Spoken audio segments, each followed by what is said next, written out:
Green Week, meeting the Green Deal goals, how plant science and innovation can contribute. My name is Amrit Nanda. I am the Executive Manager of Plants for the Future, and I will be your moderator today with support from my colleague, Nick Bangaloo. We have a very exciting event planned for this morning and look forward to some really nice discussions. So for your information, before we get started, we will be recording the webinar and it will be made available on our YouTube channel shortly after the event so that you can watch it also afterwards. The speaker's slides will also be shared with the attendees after the event. We will be using Mentimeter for the Q&A, so there is no Q&A within the Zoom platform. But please direct all your questions to menti.com using the code 93542557. There you can ask questions. You can also upvote each other's questions. You can also answer some questions that we'll put to you as well. You can ask your questions at any time and we will address them during the Q&A. So we'll start with one question that we have for the audience, which is very simple. Basically, which stakeholder group do you represent? That way we can see a little bit who is in the audience. So please go to menti.com, use the code 93542557 and answer our question. While everyone is answering that question, I will briefly go through the agenda of today. So following my brief welcome and introduction, we will have a speech from Claire Burry, the Deputy Director General from DG Sante, who will set the scene in terms of the policy environment, talking about the EU Green Deal and the relevant strategies. We will then have a talk from Steffen Noleppa, presenting his study around the impact of the Green Deal strategies on crop production and how important plant breeding is to meet the gap that we might see. Then we will see two case examples from Dirk Bosch from Wageningen University, who will present the CHIC project, and then from Steffen Kawelke from the German Federation of Plant Innovation, who will present the PILTON project. And then finally, we'll have a look at the financial aspect of things with Justus Wesseler, who will look at the economic impact of regulations on innovations. We will then have a Q&A and then closing remarks from Ramon Armengol, the president of COGECA, representing the EU farmers and farm cooperatives. And giving their points of view as well. So before we move on, Nick, can you share the poll results? Hopefully we already have quite a few results.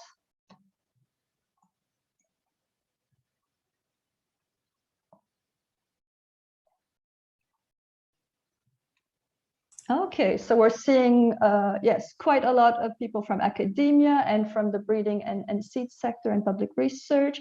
We have a good percentage as well of public authority and policymakers, which is nice to see, as well as a good representation of farmers as well. Well, good representation, and then quite a few others. I wonder what those are. Thank you for answering our first poll.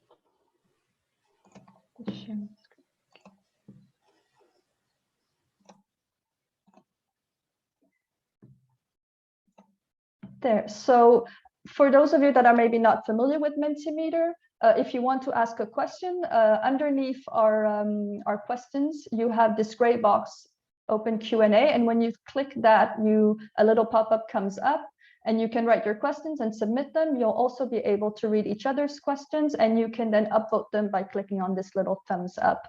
And basically, we will look in the order of most popular questions so that we can get to the most interesting ones, because we might not get to all the questions, obviously, due to time. So our next question is a little bit to gauge your opinions. In what field or fields do you think innovation is most important to reach the farm to fork and biodiversity targets by 2030? So this is an open question, just a word cloud. So you have maximum 2 options to put in.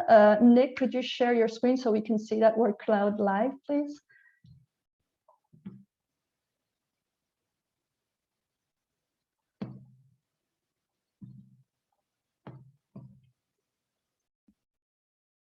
So already have research, breeding, plant breeding, resilience, genomics.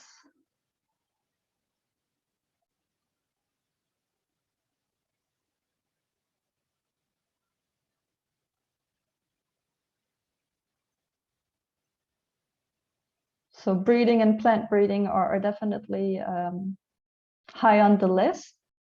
Ecosystem stability, a new one there. Fertilizer reduction. We're seeing a few more different ones: disease resistant, nutritional traits, systems approach.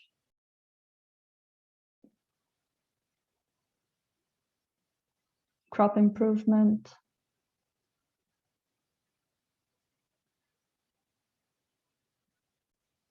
Okay, so that's nice to see. There's very in line with the topic of today, breeding and plant breeding is at least in our audience highlighted as very important aspects.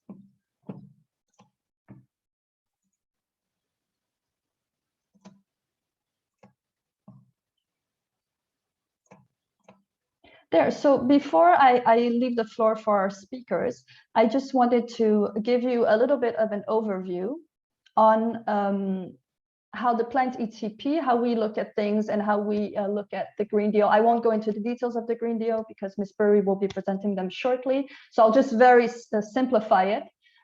Basically, there is a push to migrate towards sustainability. And in the agricultural value chain, basically all the actors are expected to migrate, and this will entail a development of transparency to be able to monitor that. And we'll see at the farm level, where basically we see the farmer as being the most vulnerable, and strategies like the farm to fork and biodiversity strategies are really having a direct impact on the farmer. We basically see that he's going to face a push coming from both up and downstream within the value chain. So this is a very simplified version of the value chain.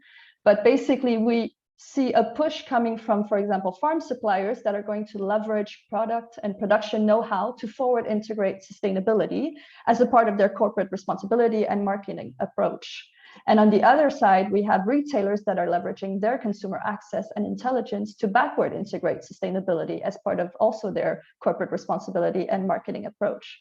And so basically the farmer here is squeezed from both sides and is expected to sustain or even increase his productivity, diversity, quality, while at the same time limiting environmental impacts and providing societal benefits. So I think we can all agree that that's quite a handful that we're putting on them.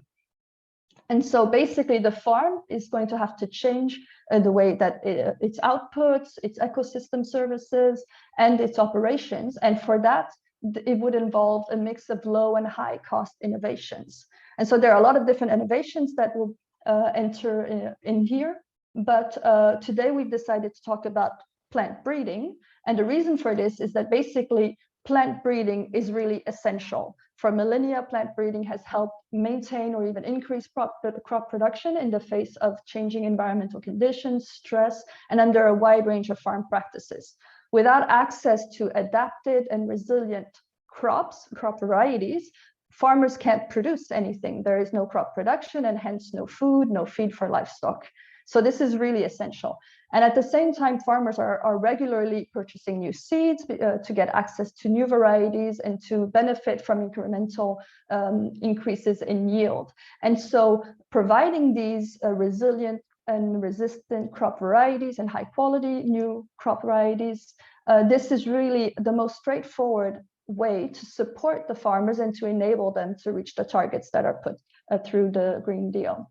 But it's important to consider that for plant breeding is really a very long process. So the time to market, as you can see in the figure here on the right, is really very long. So anything that will come to the market in 5 to 15 years are things that are actually already in the research and development. They're already in the pipeline. And things that will come into the market in 20 to 30 years are really the ones that we're developing from now on, from public research or discovery research, and that needs to meet a market demand that is 20 to 30 years from now. So they really need to foresee what will be needed. So the farm to fork and biodiversity targets will basically need to be met with the crop varieties that are already in the pipeline. So we are a little bit limited in time. It's important to consider that innovations in plant breeding techniques that can definitely speed up the process so that we can have access to a greater variety of crops by 2030, but the benefits of speed for new innovative techniques in plant breeding are basically counteracted by the slow approval process due to the legislative environment at the moment. So without this, we are actually quite limited in what we can do in the short amount of time that is left. So this was just a few words for you to keep that in the back of your heads during the talks. I will now leave the floor for our first speaker, which is Ms. Claire Burry. She is the Deputy Director General from Health and Food Safety, DG Santé. She is responsible for food safety and sustainability. She is also a visiting professor at the College of Europe in Bruges and was previously the Deputy Director General for the Digital Single Market at DG Connect and Director of Modernization in the Single Market of DG Grow. Before I leave the floor to Claire, I would just like to point out that she will unfortunately not be able to stay for the Q&A. So please put any questions that you might have to her during her talk, and we will do a short Q&A for her right after.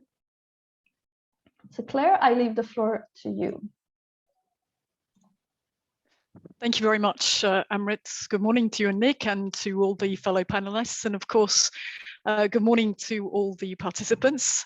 Thank you very much for inviting me along this morning. It's really a pleasure to be here.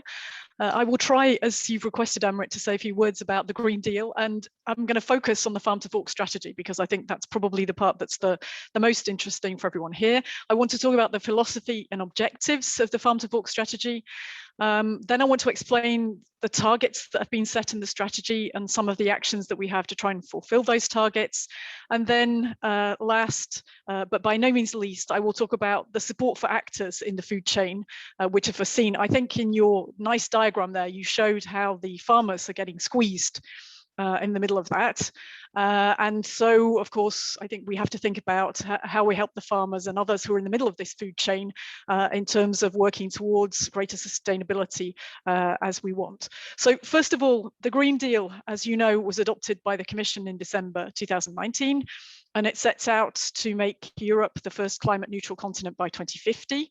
It sets out a sustainable and inclusive growth strategy, which is intended to boost the economy, to improve our health and quality of life, to care for nature, of course, and biodiversity, but at the same time to leave no one behind. Again, making sure that everybody in this process is carried along and doesn't lose out.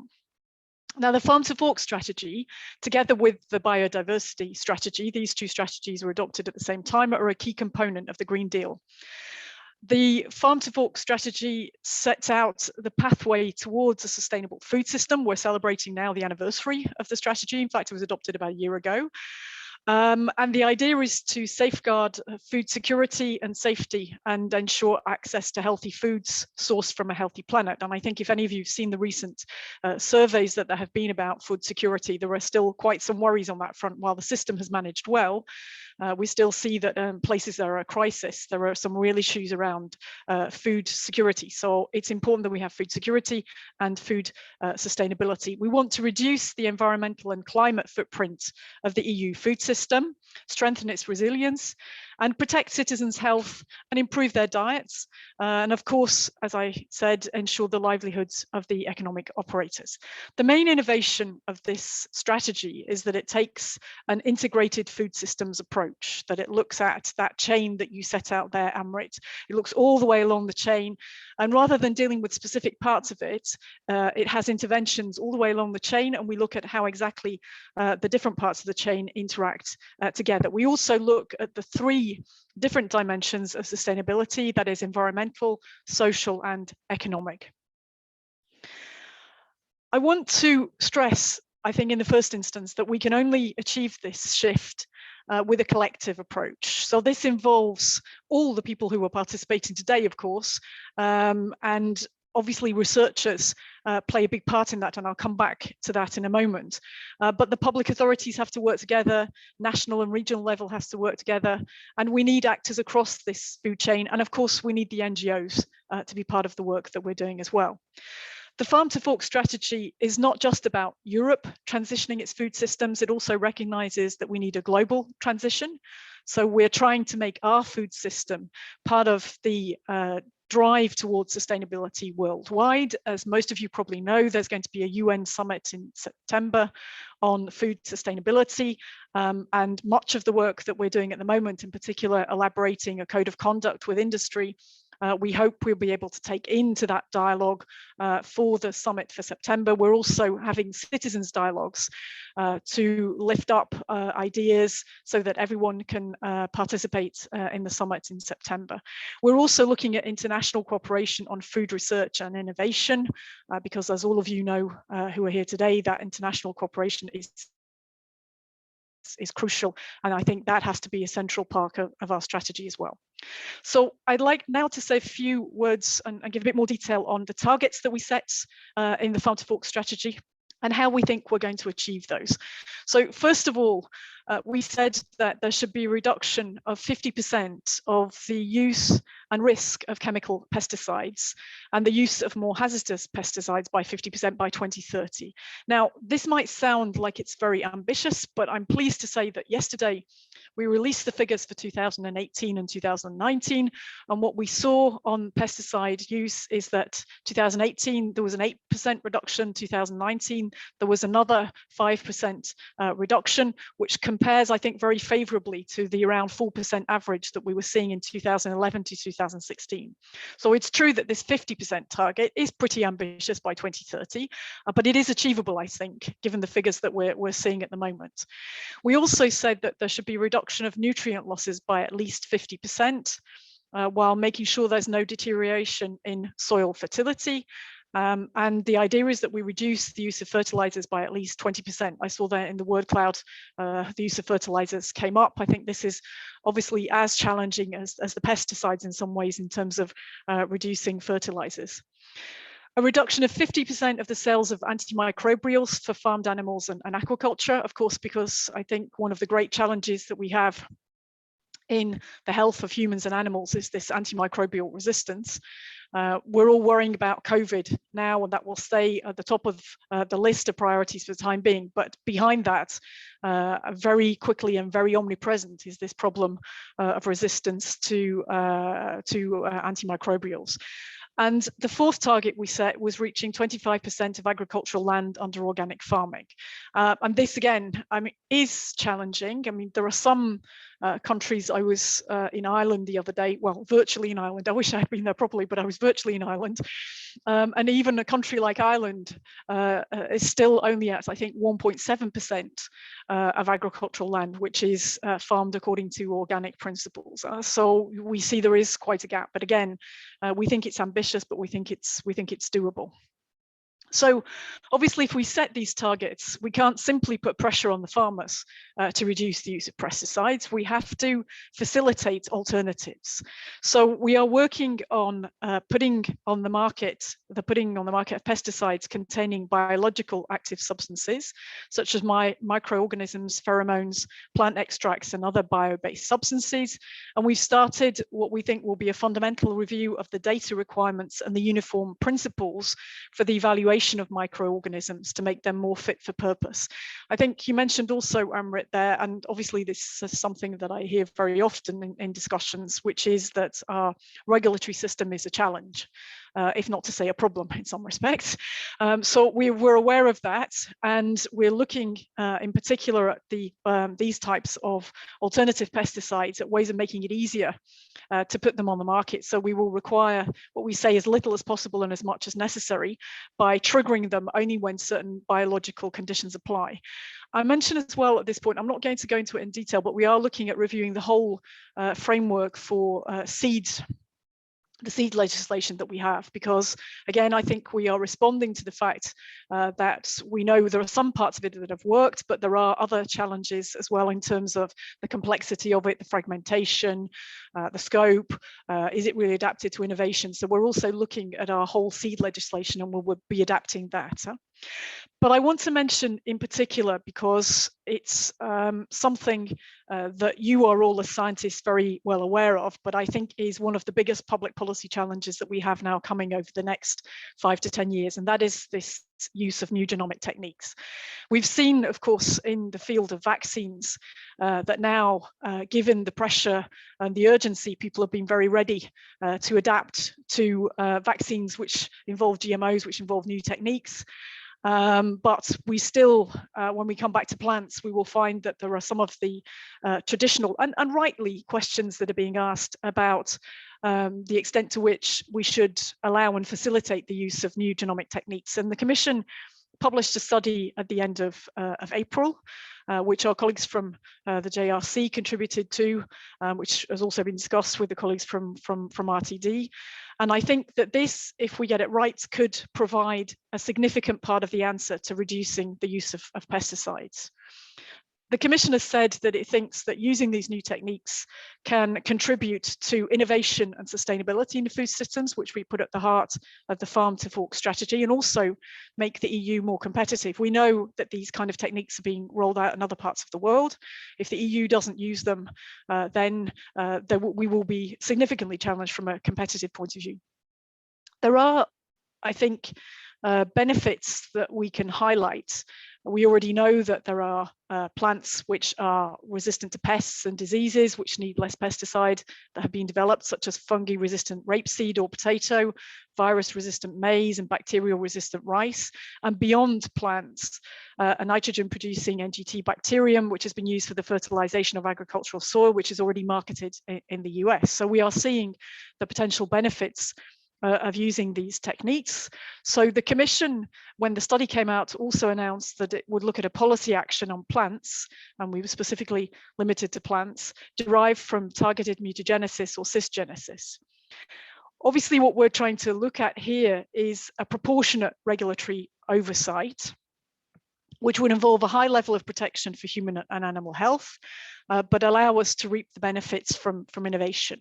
So we will be working in the next year or so on an impact assessment to see what makes most sense in terms of a policy action. I would like to reach out to you here, please, to ask you all to be part of the work that we will do on that when we launch in the autumn the Inception Impact Assessment, and then move through to a public consultation, because I think the question we're going to be asking is how we can do this. It's not, I think, whether we can do this, but how we can do it. I mean, the debate around whether will still be there, of course, and we'll still have to have that publicly. Yeah? We talked about this last week with the member states in the council.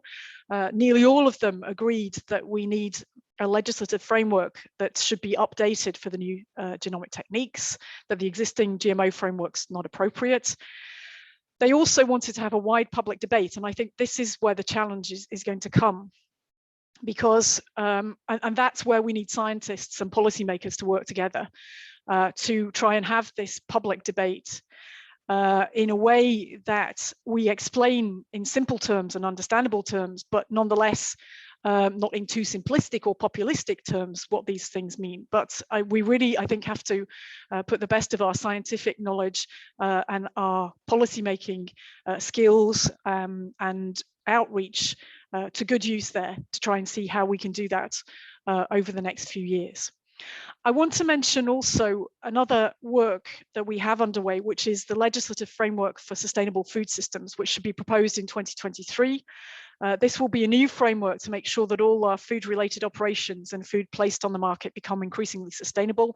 There is a link with this work on the new genomic techniques, because these two things will probably come more or less at the same time. And I think we will make very clear that whatever we do on the new genomic techniques has to be linked to sustainability and furthering sustainability. But the framework legislation should lay down some common definitions and general principles for a sustainable food system, look at the responsibilities of all the actors in the food system, and basically progressively raise sustainability standards. We want to get through this framework policy coherence at both EU and national level, so defining what sustainable food systems are and how that should be calibrated and articulated, both in terms of what we do at EU level, but what we do with the member states as well. So I'd like to move now to the last part of my presentation, which is about the economic support for the food systems actors. We have been portraying the farm to fork as an economic opportunity, because if operators embrace sustainability, then they can make it a trademark of the goods that they produce. That should increase the value. It means that they should be trustworthy because they carry this kind of sustainability trademark, but also it should mean that this adds value to the products that are produced. We want to reward the primary producers and the food actors who've already undergone or are undergoing the transition, enabling the transition for others and creating additional opportunities for their businesses. So farmers and fishers will be supported by the Common Agricultural Policy and the Common Fisheries Policy. As you know, there's a very live discussion going on, probably as we speak, about how exactly the Common Agricultural Policy should be greened. But the principles, of course, are that the CAP will produce schemes that reward farmers for good environmental practices. The agro-environmental measures under rural development will also mean direct rewards for farmers that adopt sustainable practices. And we hope very much that this will keep farmers at the center of the transformation, giving them the means and the assistance they need to make the change. When I discuss with the European parliamentarians, in particular Herbert Dorfmann, who's one of the rapporteurs for the Farm to Fork strategy in the Parliament, he always says to me, Claire, there is too much farm and not enough fork in the Farm to Fork strategy. So we have taken to heart very much what the parliamentarians are telling us there, and understand that we shouldn't squeeze the farmers in the way that you portrayed in your diagram, and we have to help them to be part of the process and make sure that they don't get squeezed, but they can play their role and they can be adequately rewarded for what they're doing in terms of transforming our food system. Obviously, economic operators are also being helped in research and innovation to develop innovative solutions. You are very much in the ETP at the heart of that. And research and innovation are key drivers in accelerating the transition that we're looking for. I think research and innovation can help develop and test solutions, can overcome the barriers and uncover new market opportunities, and help us think about these things in a creative and open and out of the box kind of way as well. As you probably know, over the next 7 years, the Union will invest €9 billion under Horizon Europe in the area of food, agriculture and environment. And I hope that you will be part of spending and using those funds in the right way. By investing in new knowledge, methods and tools to support risk assessment and food chain regulatory developments, the food system can help continue to evolve whilst also protecting human health, animal health and welfare, plant health, of course, as well, and the environment. I think it's really of the utmost importance that we tap into these opportunities that R&I offers us. Events like today, bringing together policymakers and researchers are crucial. This discussion that we have, that we understand each other, that we speak each other's language, which is not always easy, I know, having come into this area 9 months ago and had to learn very quickly all about it. But this is really crucial, the kind of event today that will help us to take things forward. I think, obviously, our post-COVID-19 future will not and shouldn't be let's get back to business as usual. That shouldn't be what we're thinking now. We go back to business as usual in September. I think the Farm to Fork strategy requires us to make bold actions and tough political choices. That's clear. That's what we're trying to do here is not easy. There are difficulties, there are challenges, but plants and plant breeding are at the heart of the strategy and the changes that need to be made. Obviously, from the crops that are grown and how they are grown to the shift that we need in far more healthy and sustainable diets. So I think I would like just to thank you for being here today to reflect on and discuss how plant science and innovation and plant breeding can contribute. And I'd like to wish you all a very interesting and fruitful exchange. Thank you very much for that, Claire. So we already have a few questions.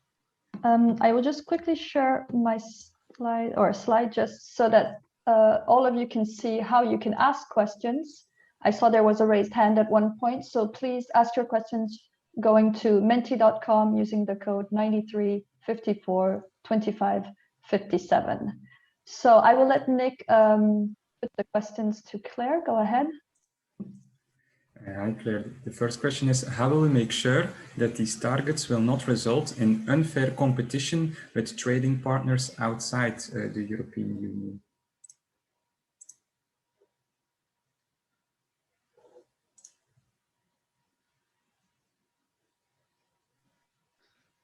Thank you very much, Nick. This is a very fair question, I think, and it's one that we are often asked. I said at the beginning that there is a whole chapter in the Farm to Fork strategy about what we should do internationally, about engaging with our international partners, explaining to them what we're doing from a sustainability perspective, and wherever possible, trying to persuade them to go down the same route. But obviously, that's not enough.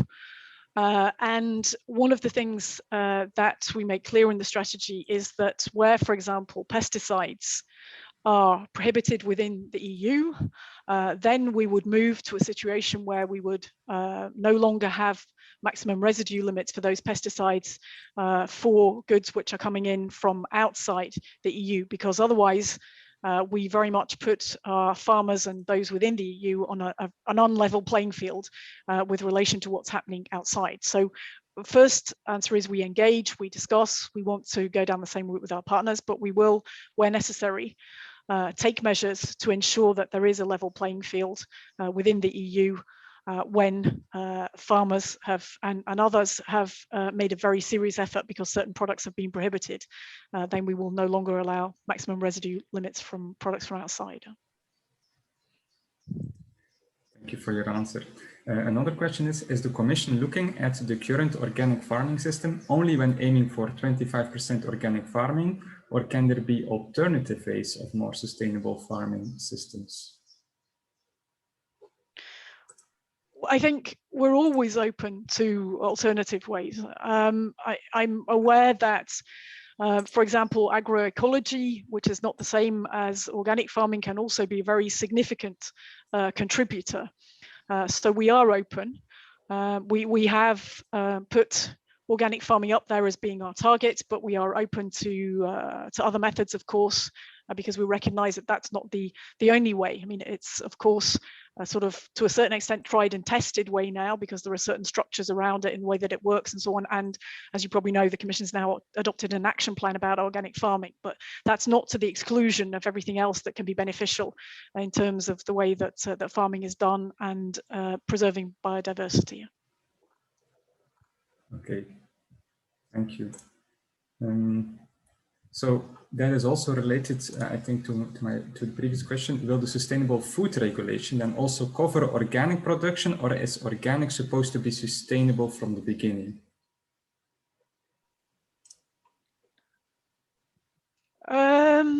Is organic supposed to be sustainable from the beginning? Well, I mean, I think the presumption is that organic is a sustainable system.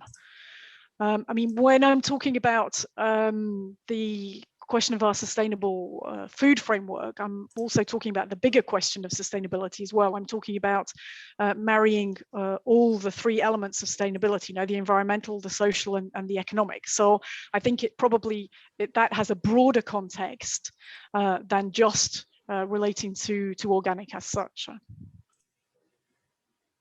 Okay, great. Then I think there are many scientists or people from academia here close with NGTs looking for solutions, because there is a question like, when would be this new regulatory framework there? And related to that, and I think that's a very relevant aspect, as you indicated, a public debate is necessary. How would you consider or propose how scientists and other stakeholders should take action to facilitate this? Okay, so it's still an open question as to when the framework might be there.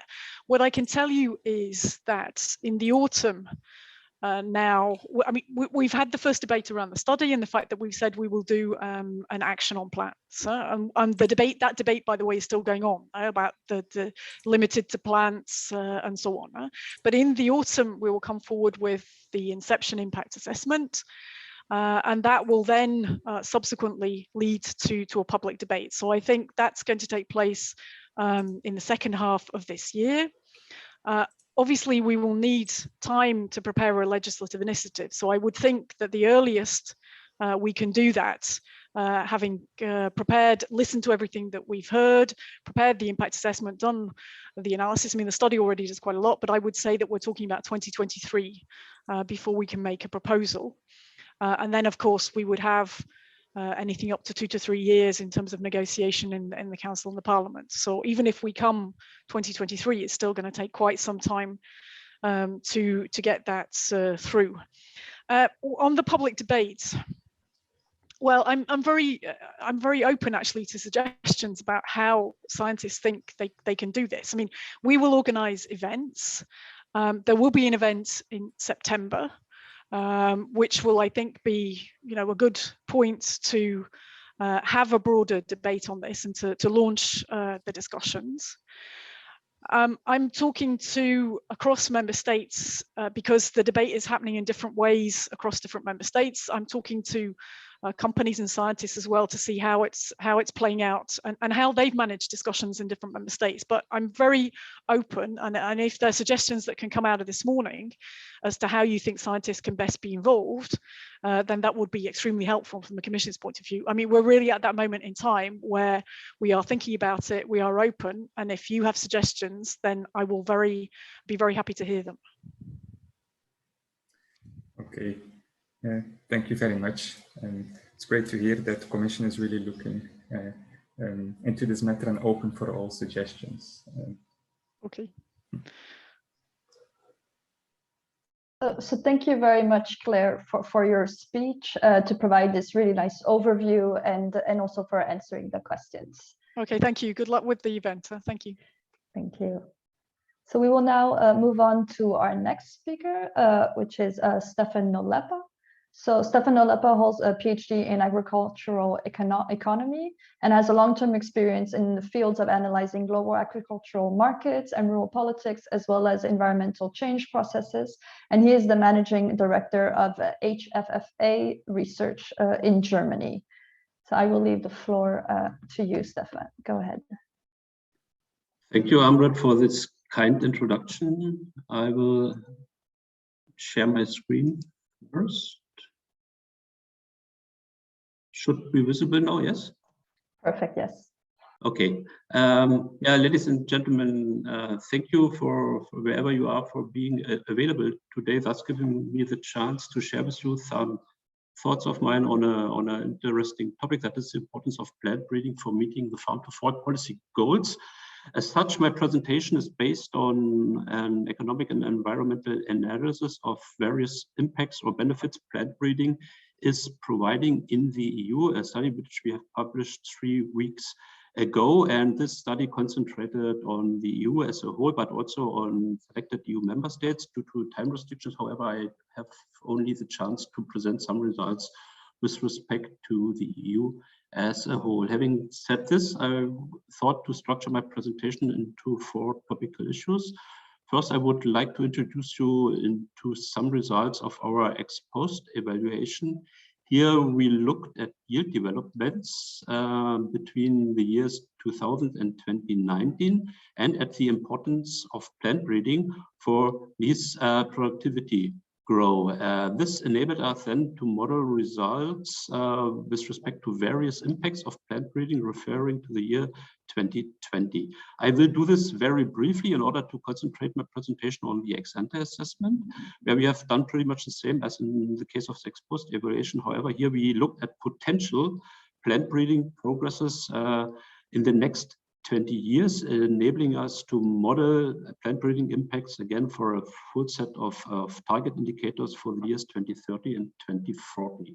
The particularity here with respect to the ex-ante assessment was that we also looked at initial production impacts that may occur if we fully implement the farm to fork and biodiversity strategies of the EU within the next 10 years. And obviously this will lead to some yield impact and some production impacts, which we can compare with the production impacts of plant breeding.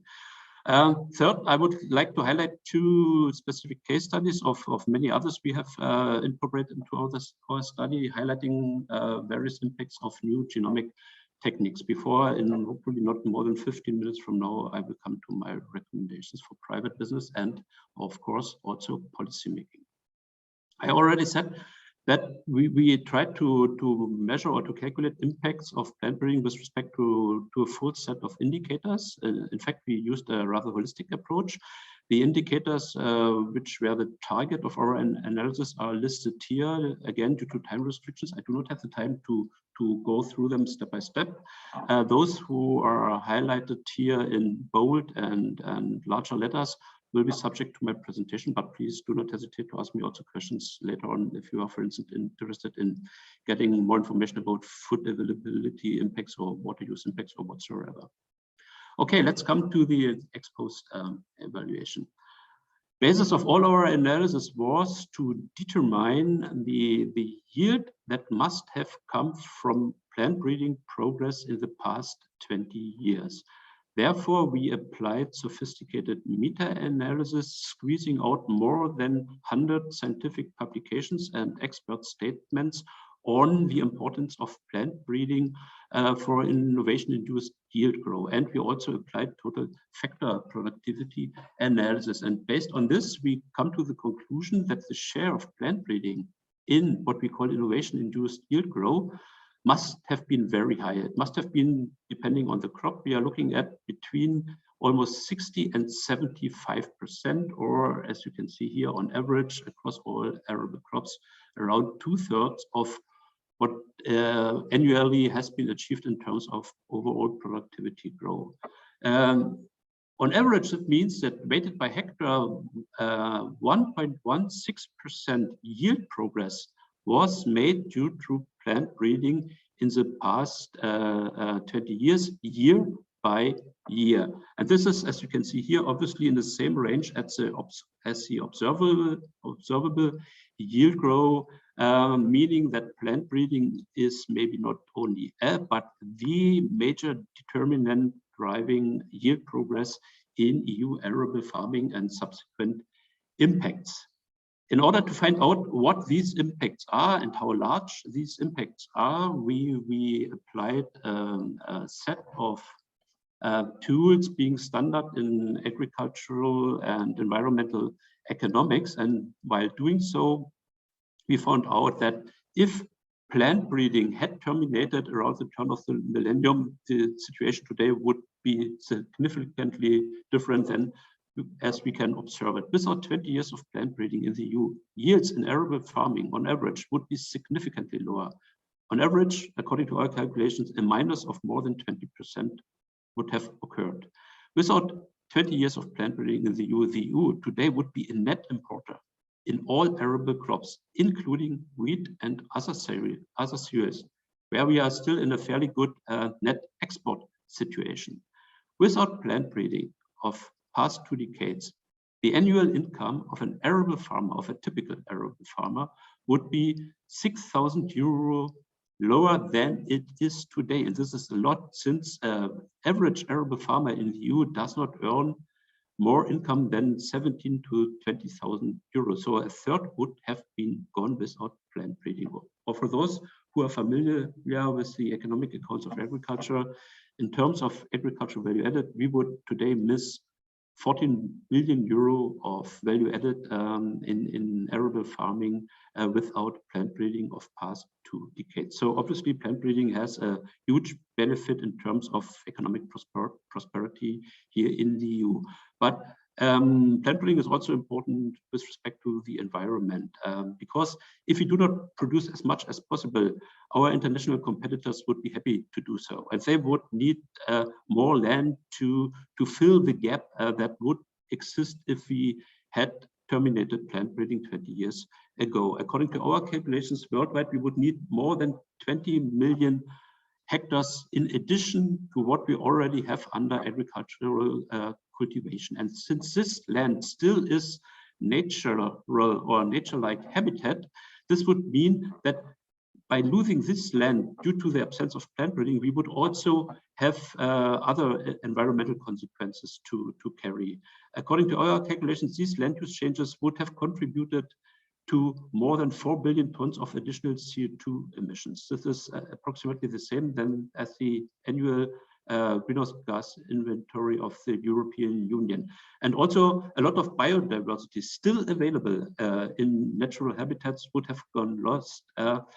So a lot of flora and fauna would have been lost as well. To make a long story short, by the way, the story cost us more than 100 pages in our study. I would like to say plant breeding counts. The interesting question now is, will it continue to count in the decades to come? Therefore, we have defined a reference scenario that is built on the latest projections of the European Commission in order to cover the market environment in the year 2030 and beyond. But in addition to that, we also thought what would be the initial production impact of enforcing the farm to fork and the biodiversity strategy of the EU until the year 2030. So we thought, what is the impact of moving towards organic farming on 20% of all agricultural land? And by setting aside 10% of all agricultural land for non-productive uses, so zero yields, what would be the impact of 50% less plant protection, 20% less nitrogen fertilizer? So obviously these four topics here, they apparently lead to a production decreasing impact. And the question now is, can plant breeding be, or would plant breeding be able to close this gap and obviously the non-intended effects that can be related to this production decrease? And in order to answer this question, we defined a mitigation scenario. That means we continue plant breeding progress at a pace, at the pace of the past 20 years, also in the next 10 to 20 years. What about the production losses that we have in mind with respect to a full implementation of the farm to fork and biodiversity strategies? Before I come to the figures, one note, one important remark. So far, no single meaningful scientific impact assessment of the farm to fork strategy is available. Therefore, any scenario definition is somehow speculative, and this is also true for our scenario definition. But nevertheless, by using plausible assumptions, one might come up with at least a best guess. And according to our assumptions, we expect that on average, hectare weighted, a production loss of more than 23% might be the potential outcome of a full enforcement of the two strategies until 2030. Alone 10%, nearly half of it, will come from the non-productive land issue, as this is zero productive in our definition, no yield at all. And the remaining 30% will come from lower yields due to more organic farming and less input use in terms of plant protection products and fertilization. So, and obviously this must have an impact if this would become true. This impact with respect to market supply can be seen here in these dark green pillars moving downwards.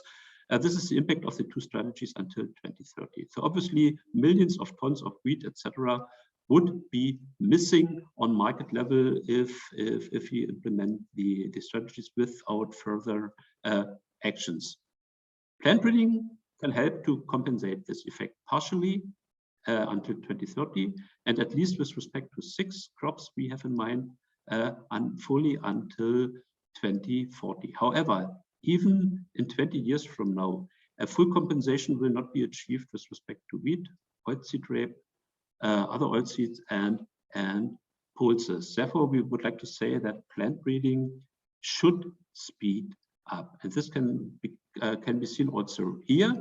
Here we have compared and balanced the sectoral income effects of the two strategies until 2030 with the impact of potentially occurring plant breeding progress until 2030 and 2040. And as you can see here, without other payments, for instance, for non-productive land or other governmental transfers, the sector would face a huge income loss of nearly 16 billion euro that can partly be compensated by plant breeding of 10 years and maybe fully, maybe even overcompensated with plant breeding until 2040, although one has to keep in mind that price level in 2040 will be also higher than today. So obviously plant breeding, or as Claire has said, will help to leave no one behind in economic terms if it comes to implementation of the strategies. And this is also true with respect to some environmental indicators. Here again, we compared and balanced the virtual land use effects that would be the partial impact of the implementation of the strategies and plant breeding. Again, if we do not produce as much as we can here in European unions, our international competitors would be happy to do so. They would fill the gap to meet European and global demand, and to a substantial part they would do it by using more land. Again, plant breeding could compensate this additional land use in part until 2030 and in full until 2040. And since this land, again, is a carrier of carbon that's still sequestered, of biodiversity that still can be found on it, other environmental assets can benefit as well. Here we see the greenhouse gas emissions that would occur due to a conversion of still nature-like habitats towards agricultural uses. According to the strategies, this additional global land use would lead to more than 3 billion tons of additional greenhouse gas emissions that can be compensated again in part until 2030 and in full by 2040. So no one might argue, okay, that's fine. So plant breeding works. The problem here is that this compensation, this full compensation, will happen in 20 years. But the full implementation of the strategy is planned to happen in 10 years. So there's a time gap. And now we can do two things. We can lengthen the implementation phase of the two strategies, or more wise, from my point of view, would be to strengthen and to speed up plant breeding. Can this be done? We think yes. And especially this can be done if we would be able to apply new genomic techniques, because these techniques offer very specific benefits, but also a rather general advantage. Let's concentrate on the general advantage first. I guess, Amrit, it was you said that between 5 and 15 years are needed to develop a new plant variety. We asked also plant breeders, and then on average, we thought across all arable crops, we need 10 to 12 years to come up with a new variety that is registered, that is listed, and can be sold on market level so that it can be used on field by farmers. If you also ask plant breeders, they would tell you that by using new genomic techniques, we can save at least 2 years of this time horizon. And this is a lot. We took a conservative calculation saying not more than 2 years of variety development can be saved by applying new genomic techniques. If this is true, then we could speed up plant breeding progress per time unit by at least 18%. And then not only, remember what I said at the beginning, not only 1.16% yield progress could happen in the future, but more than 1.3.4%. And if we would be able to use this additional yield progress in a few years from now, maybe then when first new varieties bred with new genomic technique become available, then this could enable us until 2040 to generate an extra yield increase of 2.6% according to our calculations. So you may not now say this is not a lot, so we can forget it, but this is not true. Since this 2%, in addition to what normal plant breeding will generate, is enough to provide extra food for almost 20 million more humans, to avoid global greenhouse gas emissions of around about 300 million tons. This is the same amount that the Netherlands are emitting year by year, or to preserve a lot of biodiversity. So you see, plant breeding in general, but especially new plant breeding techniques or new genomic techniques, they provide various contributions toward meeting the meaningful objectives of the farm to fork and biodiversity strategies of the EU. And this can also be shown by looking at more specific cases. 2 more slides on that. Here I refer to the PILTON project. Steffen Kawelke, who will give a presentation in a few minutes from now, will explain and will discuss it in greater detail. Therefore, let me be very short.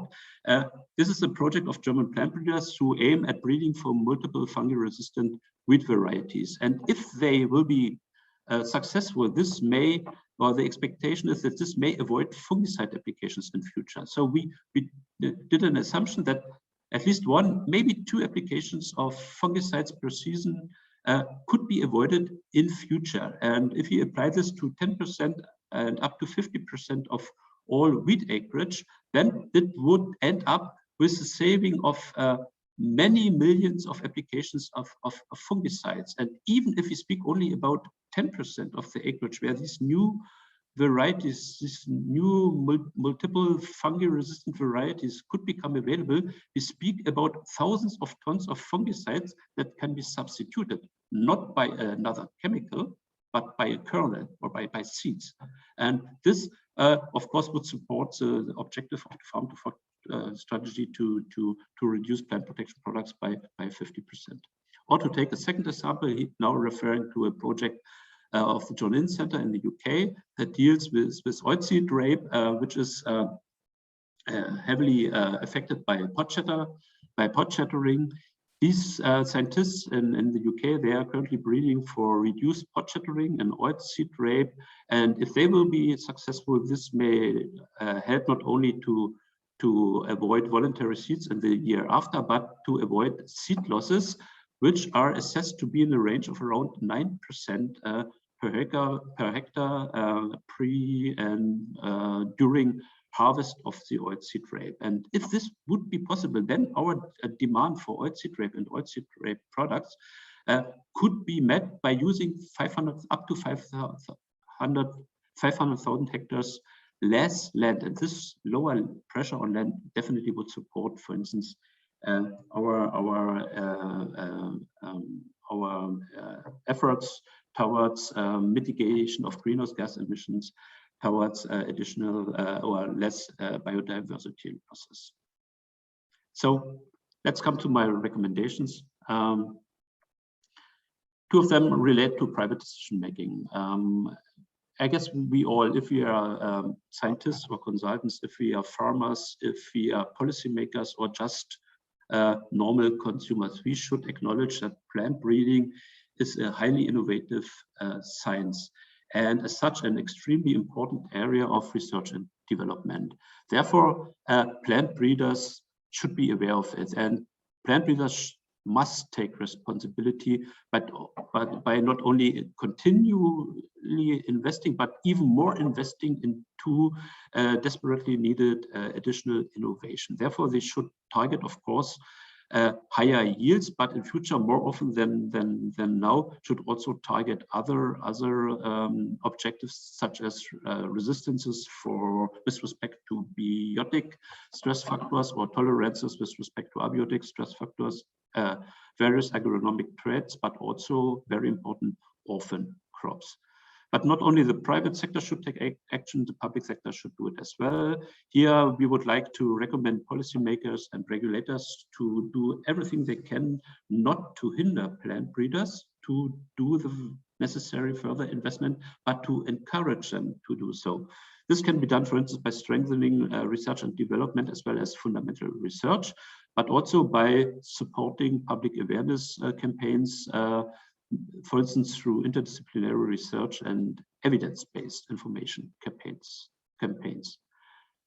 First of all, however, it means, and with that, I would like to stop, to establish a differentiated regulatory framework that is based on proportionate and non-discriminatory safety considerations that relate to individual techniques and the resulting products thereof.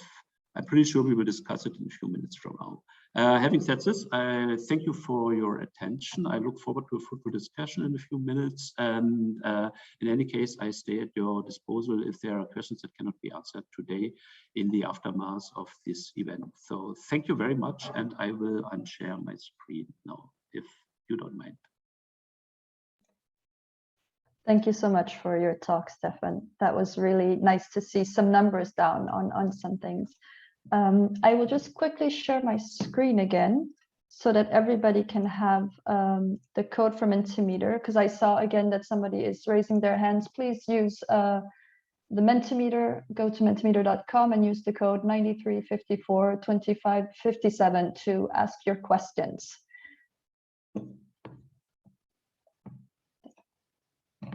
So we will now move on to our next talk, and then we'll take questions for Steffen and the rest of the speakers during the Q&A later. So now we will look at two case examples. So the first one will be from Professor Dirk Bosch. So he studied chemistry and plant genetics and has about 30 years of research experience. He currently holds the position of cluster leader in applied metabolic systems within the BU Bioscience at Wageningen University in the Netherlands.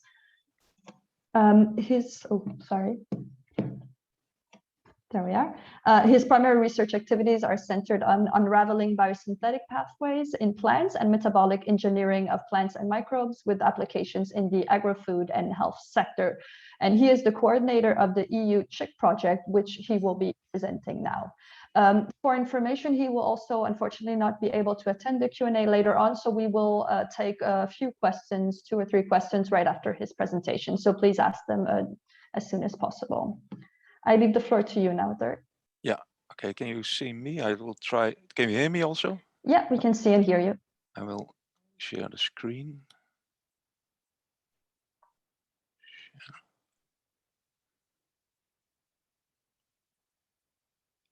Is this shared now? Yeah. Yes. Okay. Pointer options. Okay, thank you very much. My name is Dirk Bosch.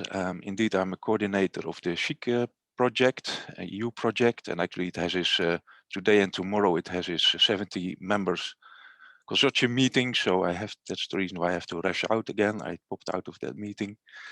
And I will be presenting this project. It's called root chicory as a multi-purpose crop for dietary fiber and medicinal terpenes. Well, the aims of the project, it started to run at 2018 and will still run 1.5 years, is to evaluate the implementation of new plant breeding techniques. And in our case, when I talk about new plant breeding techniques, I talk about CRISPR, about genome editing using CRISPR in European agriculture, stimulate informed decision making using chicory as a molecular farming crop that produces products for consumers' benefit. That's very important. So we focus on traits that are related to consumers' health, actually. And we want to apply innovative communication approaches to better communicate with stakeholders and the public. Well, I need to put this away. Oh, cannot do that. In our own words, it's different chicory varieties as local crops making healthy ingredients, generating jobs, and of which farmers and citizens are enthusiastic of. An ambition goal, but that's more in what we aimed for.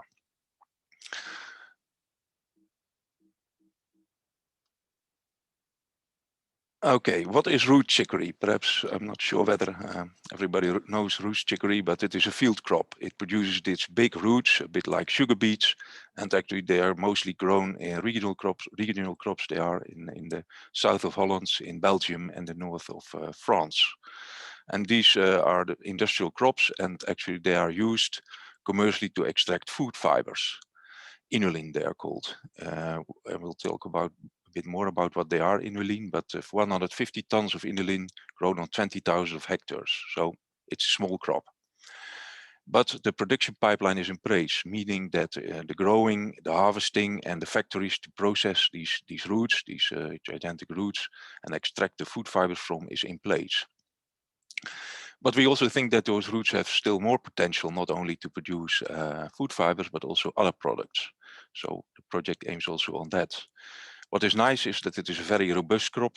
It fits in sustainable agriculture. It does not need a lot of fertilizers and pesticides. It's a local crop, and we think it has high potential. It has a disadvantage because it is self-incompatible, so you cannot breed it. It's very difficult to breed it. So really, genome editing techniques can make a big difference here. And that's why we one of the reasons why we apply genome editing on chicory, on root chicory. So this is the inulin. So actually it's a fructose polymer, food fiber, and it is nowadays used in bars and in yogurts, and they stimulate gut health. There's an approved FDA health claim on it, so it's really well documented. But if you cut open the root here, what you see here, there's this milky substance coming out, and that is really loaded with terpenes. And terpenes are a class of molecules that are typical from plants. Many plants produce them, and they have very interesting properties. Many of them are antimicrobial. They can deter or attract insects. So these molecules are used by the plants to survive in nature. Artemisinin, for example, one of the most famous anti-malaria drug, is a terpene. But there is very little known about the terpenes that are present in the functionality of the terpenes that are present in the chicory roots. So what we aim to do in the project is one, to improve the quality of inulin, actually to make longer inulin chain, better food fibers, by preventing the breakdown which occurs at the end of the season. By improving the composition of terpenes, so producing the interesting terpenes that are present in endogenous terpenes that are present in root chicory. And 3 is to break the self-incompatibility, so the breeding programs can be improved. And the approach that when we started the project was, let's say, we designed 4 conceptually different CRISPR delivery methods, which differ in, I would say, DNA invasiveness. So in method 1, the chicory plants have never seen foreign DNA. The CRISPR is introduced as a protein with the guide RNA incorporated. In the second method, it's incorporated transiently via a plasmid. So the transgene, the foreign gene, has never been introduced in the genome of the chicory plant. And the third method is, let's say, you make a transgenic plant with in this way delivering the CRISPR gene, but then outcross the CRISPR system, so you are left only with the desired mutations and further no transgenes present. And the fourth method is a variation thereof, where the CRISPR system is excised via molecular mechanism. Well, at the beginning of the project, we thought that these might be differentially regulated, but actually already at the start of the project, it turned out that they are all regarded and regulated as GMOs in Europe. So in that sense, they don't differ, but they are still very interesting to test. And we see that also in terms of efficiency of the method used and their off targets and their costs and the time that they take to get the first desired plants. So we focus on that in the project now, which of those systems has advantages and less advantages, depending perhaps also on the application. And who are we? This is the consortium, 17 partners from 12 countries. And the island that you see here, northwest of Ireland, is New Zealand. So we also have New Zealand as a country. We have 4 companies, one in the beginning of the chain, a molecular breeding company, Keygene, and one in, let's say, in the end, Sense is one of the major inulin producers. So they really commercially produce inulin. 11 research organizations and 2 non-for-profit organizations, including EPSO and including an organization which works with artists. I will come back to that later. So the activities of the project are, let's say, divided in 3 pillars. I talked a bit already about the technology pillar, developing new plant breeding techniques, trying to adapt the inulin and terpene profiles. The second pillar is impact assessment, so the safety of target analysis, economics, business cases, and impact on the environment, our environment. And the third pillar is communication, interaction with stakeholders, and with the general public. We'll go over these second and third pillars now. So impact assessment is, we try to assess the risk and safety, for example, by determining off targets of the 4 different methods, whether they differ. We also look at the possible toxicity profiles of newly produced terpenes, so we assess that. But in that work package or in that pillar, we also monitor legislation in Europe and elsewhere in the world and see to monitor that. We also do the socioeconomic and environmental impact assessment. So we compare how these new varieties of chicory could create jobs or would have impact in our environment. And in the end, we create 2 business cases, one on improved aniline production and one on extracting terpenes from chicory as a new product. Communications and engagement, so that pillar. So we engage stakeholders, collect their views and their opinions. We have a stakeholder advisory group, which is connected very closely to the project. It represents from different stakeholder, let's say, organizations, plant breeders, processing industry, farmers are in there, consumer organizations, researchers are in there, and they are present in many of the project meetings that we have and give advice, and we reflect with them on what we are doing. We also organize open events, so particularly in the regions that chicory is grown in south of Holland, Belgium, and the north of France, and also interact there with stakeholders. Communication we find also very important. You could have seen that in the beginning that actually those 3 pillars are quite considerable in size, all 3 of them. Of course, we publish and communicate via the traditional media, scientific papers, social media. But we have emphasized on kids, actually, children and students via schools and teachers. And for example, we are developing, or we have almost ready with developing a game, My CHIC Farm, that you can play either with a 3D setup or on your phone. And we also find it important to communicate with the general public, and we use artists for that via art and science activities.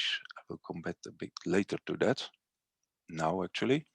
So one of the partners is the Art and Science Synergy Foundation, and we use artists actually, or we use artists, that is not the right way, but artists are also very, communicate in a different way, and I think that is interesting to exploit the possibilities of that. So those artists are in an artist in residence program, as we call it. So those artists visit the labs, the laboratories, and also the factories, and they are stimulated and inspired there to make artworks. Well, in the Corona time, it was a bit difficult to do it all live, but we managed still to do some of that. And they are now creating 3 different artworks, Aftertaste, and this artist is calling it actually a molecular symphony or orchestra, in which it is a let's say a tongue in which molecules like inulin and terpenes can interact, and you have to put them there, and then you get sounds, sonification. We have a biotechnology from the blue flower, another artwork which is inspired on Goethe, the primal plant, and this addresses what is actually natural and what is not natural. And then we have a 3rd artwork, which is, well, it's a movie, a documentary more or less. It's a chicory unpacked. And we aim to use these artworks when finished in exhibitions and workshop and art and science activities to communicate on what we are doing and how we do it. So some results in general, I will talk about them. So we have developed and implemented all 4 different CRISPR applications that I talked about. We have generated chicory lines, root chicory lines with adapted composition and levels of inulin and of terpenes. We have found interesting bioactivities of the chicory terpenes. Industrial extraction procedures have been developed. So if you want to extract terpenes, you should be able to do that in a way which is compatible with inulin and vice versa. So those protocols are being developed and are largely, in a very far stage. We have learned how terpenes and inulins are made and how they are stored in organs, in the roots of terpenes. So scientifically, this is very relevant. We've interacted with many different stakeholders in many different occasions, and we communicate via many different channels. We organize workshops. In the end of June, there will be a cooking workshop, for example, using ingredients to also connect to the general public, but of course also in conferences and scientific meetings. That is more or less what I would like to tell you. When you want to learn more, please visit our website, CHIC Project EU. There are nice movies there and films that you can see what we are doing, or you can contact me directly if you have questions still after this meeting. Thank you for your attention. Thank you very much, Dirk. That was a really nice presentation. I like that you've involved artists, because I think, as Claire Burry was saying earlier, it's really important to engage the public, and we need to find better ways to do this. Well, yeah, we see it as a complementary approach. So of course we do the normal things, but yeah, it's nice to explore at least this possibility to get in contact with other people. Yeah.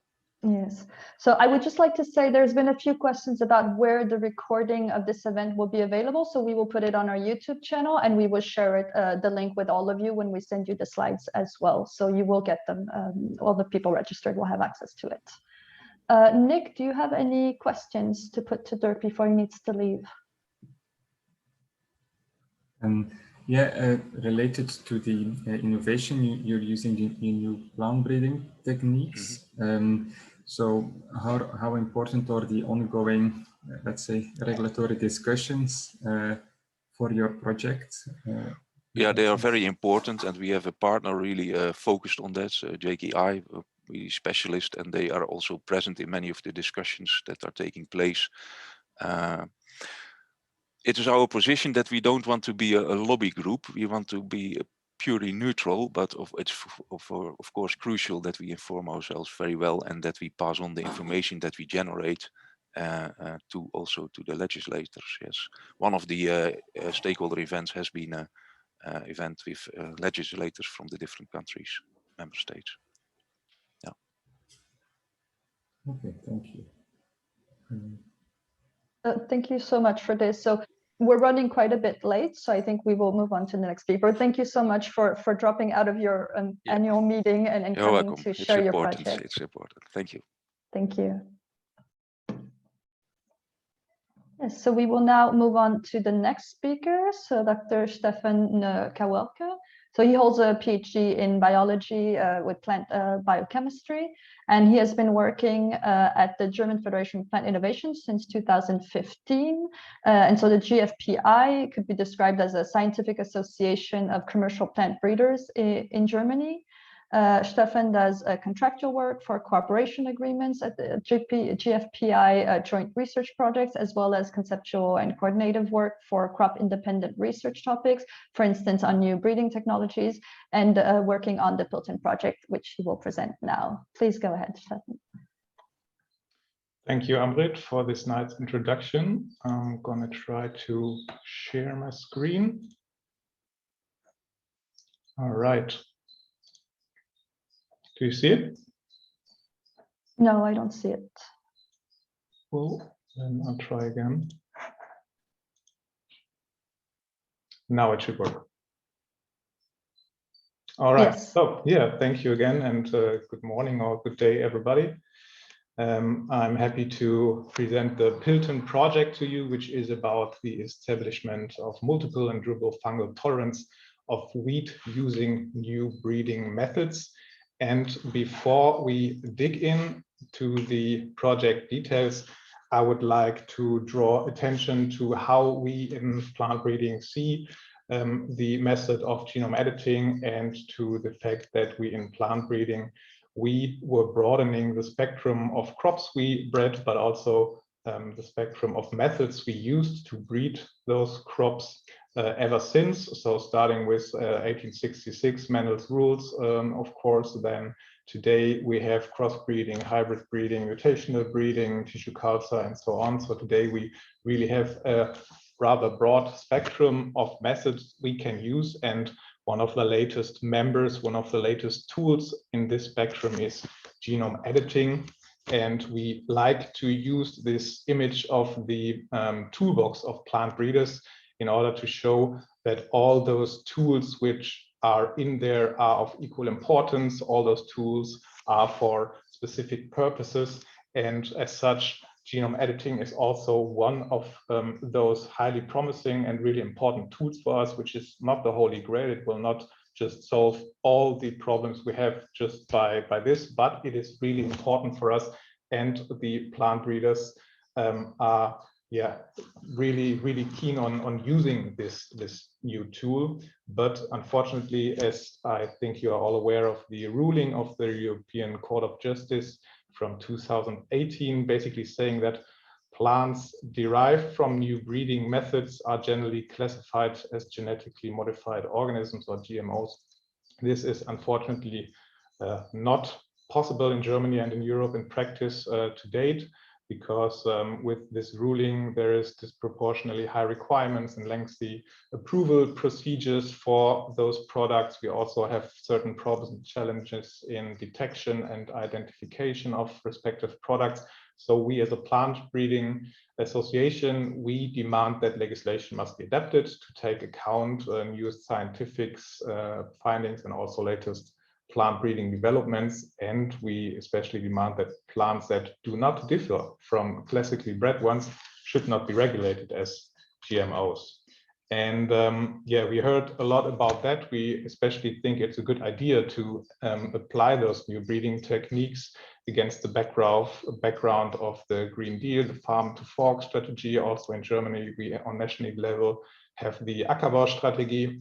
We have public demands going all in the same direction to use less crop protection, less fertilizer, to do more organic farming in a really short time span. So we think that plant breeding, as we already heard of Steffen Noleppa, and especially also application of new breeding techniques might be key components in achieving those goals and those aims. So as a result of that, the commercial German plant breeding sector, more or less as a whole, decided approximately 2 years ago to get engaged in a public impact focused NBT based project, which is the PILTON project I'm presenting now. And the aim is to demonstrate the direct benefits of new breeding methods, and that we want to do in terms of social, economical, and also ecological questions. As I said, almost the whole German commercial plant breeding sector is involved, almost 60 companies, plant breeding companies, ranging from very, very small ones to very, very big ones. So you see, all the plant breeders are united behind this urge to make those methods applicable in practice. What do we want to do, or what are we actually doing right now? We want to establish a multiple and durable fungal tolerance in wheat using those new breeding methods. And what do we expect from doing so? We expect some advantages in 3 different fields, namely an ecological advantage due to the possibility for agriculture to save significant amounts of fungicides. We also expect an economical advantage for the farmer due to reduced operating costs. And we also think of a social benefit because we ensure a secure and efficient wheat cultivation in Germany and Europe, despite of the fact that plant protection will be more and more absent in the upcoming years.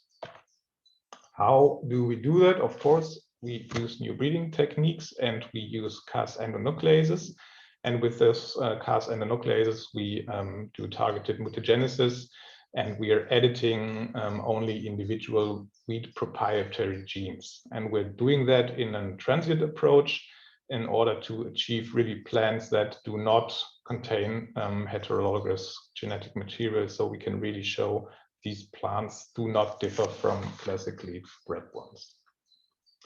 The molecular basis is as follows. So this is, of course, just very, very broad, not so much details due to time constraints. So when the wheat plant is attacked by a fungus, then there is a defense mechanism turns on by the plant itself, but this defense mechanism unfortunately can only act for a limited time and afterwards is deactivated by the plant itself again. And the plant does that by negative regulators, so-called repressors. So our concept is to deactivate such a repressor, to knock out a negative regulator. And then the thought is that as a result, the natural induced pathogen defense is stronger and is also longer active in the wheat plant. So as a result, we get a defense reaction that leads to multiple and broad tolerance towards brown rust, yellow rust, septoria, and fusarium. So 4 fungal pathogens.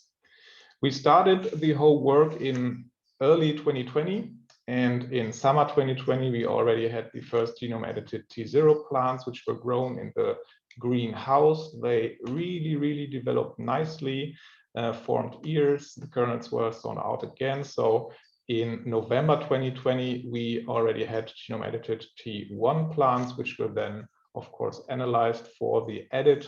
And now, as we speak, actually, we already have the T2 plants, which are tested in the greenhouse right now for their fungal tolerance. And we expect to get the first result sets in August, late August. So then we can also quote on the quality of the trait a little bit more.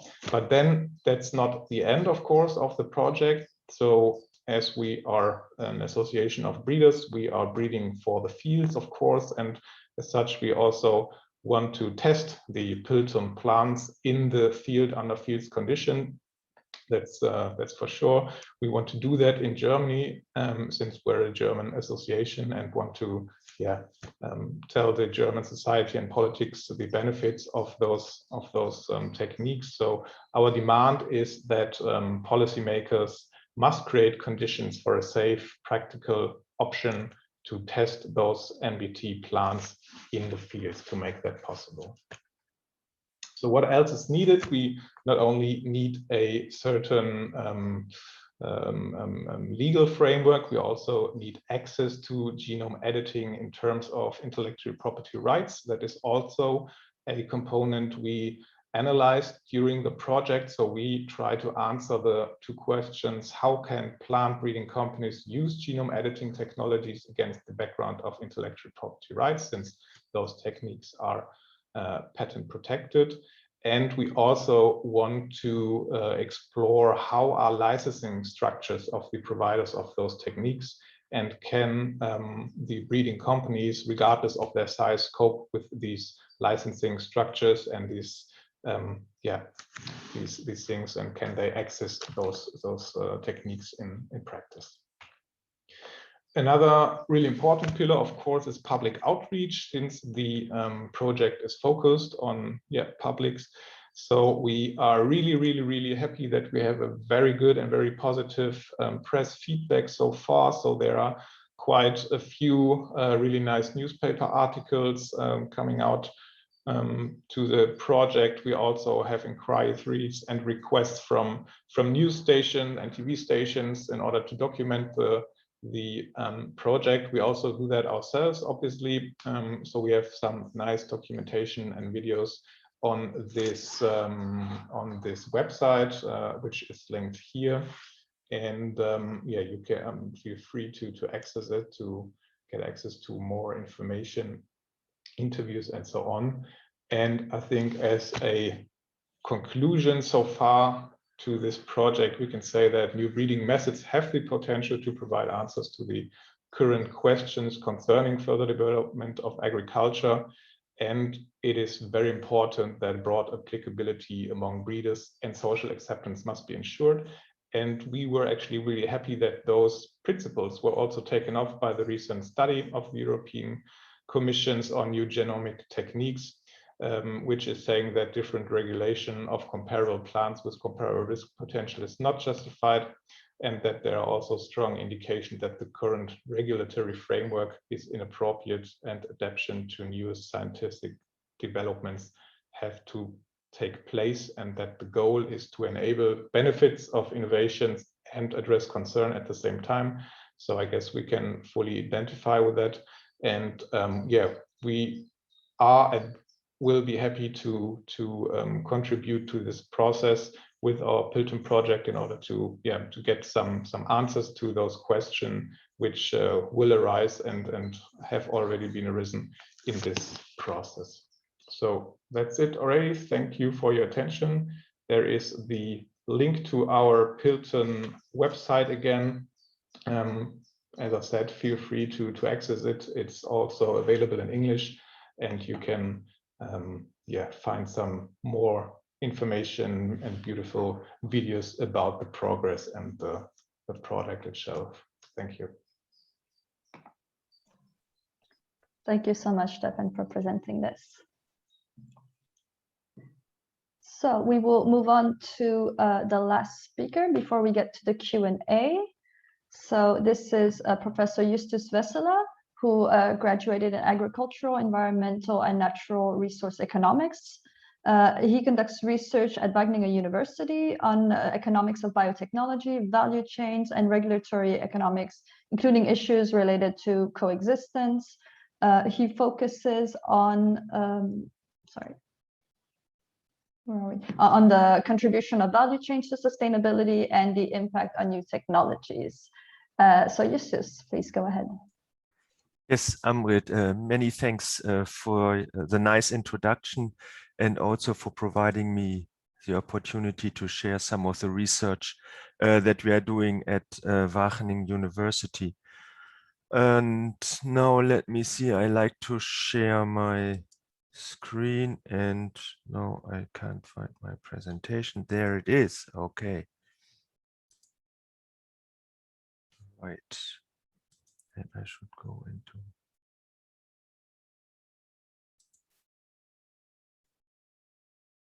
Yeah. Now we are in full presentation mode. Now what I will do is talk about the link between regulations and innovations. Now before I start, let's reflect on the importance of regulation. So normally they are understood as interventions by governments or others to correct for undesirable outcomes. Now normally we would not have a problem if we would have full information and certainty. We would know what to do, there would be no debate, everybody would agree. We would also have not a problem if we have full information and risk, and here risk is understood as economists call this Knightian risk, where we know the probabilities and states and can weigh the different states by their probabilities. If this information is known, we know exactly what to do, there would be no problem. There would even be no problem if we have uncertainty, and uncertainty here understood as where we do not know what states might be possible, and we even do not know the probabilities. So it becomes a subjective issue. If there's also reversibility, you may make a mistake, but then you can correct this mistake without any costs. So all these things do not basically create a problem. The problem comes into bearing in the case of irreversibilities. That means if we do make a decision, identify later it was not perhaps the right one, and we would love to reverse, but that creates additional costs. And for example, that has been captured in the Rio Declaration on Environment and Development, where they state, in order to protect the environment, the precautionary approach shall be widely applied by states according to their capabilities. Where there are threats of serious or irreversible damage, lack of full scientific certainty shall not be used as a reason for postponing cost-effective measures to prevent environmental degradation. And that basically is also why we have regulations on new technologies in agriculture and other areas. The precautionary principle has been included in the Lisbon Treaty that is guiding the European Union policy making frameworks. When we talk about regulation within the field of agriculture, within the field of bioeconomy, we have to recognize that all the different sectors are basically interlinked. We have seen presentations in this morning already stressing the importance of research, and what this picture here shows is that the different sectors of our economy are strongly interlinked. That implies that if we intervene at one specific place, at primary production, for example, that may have implications also for the industry or health sector, and vice versa. Now, when we talk about the implication of the precautionary approach, there we have to be careful, right? One of the arguments that is often heard is that if you have an unknown but non-zero probability that something may happen, for example, that God's existence and the infinity of the reward of an eternal life, the rational option would be to conduct one's earthly life as if God indeed exists, right? So there might be the, you cannot exclude that God does not exist, so please behave accordingly. You cannot exclude that the danger does not exist, so please behave as if this danger would really be present and be very careful. Now there is then the many gods objections to this, as you cannot exclude God, that there might be benefits, you cannot exclude there might be damages, there might be another deity like Odin, and if you follow God, you might be punished by Odin, and you cannot exclude the existence of Odin as well. So now bringing this back to the debate on new plant breeding technologies or regulating risks in general, as if you cannot exclude there might be infinite damages, you cannot exclude on the other hand as well that there might be infinite benefits, right? Not knowing these unknowns and arguing then that according to that kind of principle, you should implement a high level of precaution is not justified from a logically consistent way of looking at the problem. Now, economists have come up by taking these issues into consideration with a framework that tries to include these uncertainties about benefits and costs and irreversibility effects, and that is summarized in the approach that is called, for example, real option approach in the literature. Now here I have summarized this just to give you a little bit of flavor of what this means. Here on the x-axis, we have the net reversible benefits of a new technology. We have seen the presentation by Steffen Noleppa on new plant breeding technologies and what they may apply. So that might be their benefits. Now on the y-axis, we have the related irreversible costs that might be linked to the introduction of these new technologies. Now, if you have irreversible costs, the standard economic methodology would tell us if the net present value of the reversible benefits is equivalent to the irreversible costs, from then it would make, or if they're even larger, it would make sense to go ahead with these new technologies. Now, economic theory tells us if there are uncertainties related to the future benefits and costs, then you need more than one unit of benefit for each unit of irreversible costs for justifying this investment. That would not be an issue. You just need more benefits than usual, okay? Now, how is this related to the issue of regulation? Now, if we now introduce additional regulation, and often they increase the irreversible costs, so the sunk costs of the companies for investment. What this also tells us that for each additional unit of regulatory costs, more than one additional unit of benefits will be needed to compensate for this increase in regulatory burden. And that's why it has a strong effect on the incentives for companies to invest in new technologies if they are highly regulated.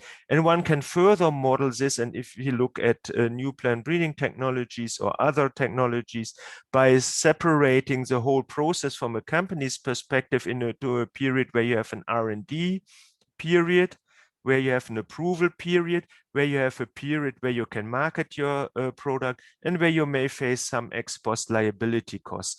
And these periods, the length of these periods from an ex ante perspective is uncertain. You don't know exactly from the beginning, from the start, how long your R&D period, how long the approval process, how long the product will survive on the market will be. Now, if we use this model and do a numerical simulation based on reasonable parameter values, how we call this, then are related, for example, to plant breeding, and look at the results. And here, this year is the expected value for kappa 1, and that is the value for R&D. Now, what this tells us, if you have a time period of 10 years for R&D, the expected length, and we fix the other values according to some fixed reasonable parameter values, we get a hurdle rate of 14.59. What does this tell us?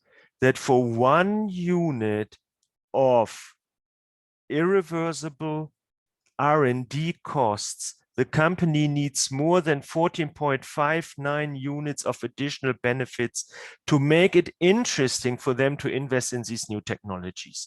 And that here for kappa 1, that is a 10-year plant breeding process, for example. If we reduce this, for example, from 10 down to 1 year, ceteris paribus, leaving everything else the same, that reduces then to 7.78. And then the line for kappa 2 tells the same story for the approval rate. And that tells us why these regulatory policies are so important from an economic point of view, because they become a strong economic hurdle for investment in these new technologies. And that explains us, for example, why industry groups like plant breeders and others are so much complaining or discussing or trying to challenge European Commission to improve the policies related to plant breeding. There's a strong economic argument behind this, justifying this from an economic perspective. And here below you see a table that summarizes also the results if we do a stochastic simulation and look at the partial parameter values, for example, for kappa 2. What this means is that 1 unit, 1 additional year increases the hurdle rate by a value of 0.62. And that is just putting this model more into the context of the current situation on plant breeding. And that this is not something that is unrealistic. This year is from a study conducted by Kalatzidonakis et al., indicating how much it costs to get an insect-resistant maize variety, for example, approved. The costs are between 7 to 15 million US dollars just for one specific event. And now here this slide shows you the approval lengths in the United States and in the European Union with respect to plant breeding. And what this thus indicates is that it takes a lot of time to get a product through the approval process in the United States as well as in the European Union. And you can find similar results for other countries. And that's why, and this has been already pointed out by previous speakers, the policies that we face are not only something that we observe in the European Union, but also in the United States, in Canada, in Latin America, and other parts of the world. And that's why it is also important not only to look at what the European Union is doing, but also to put this into an international perspective, and also to see what our other countries are doing and trying to work together on this. It's not necessarily sufficient just to improve at EU level. It's also important to look at what other countries are doing and trying to identify solutions that work at international level as well. So with this, I like to finish and stop my presentation.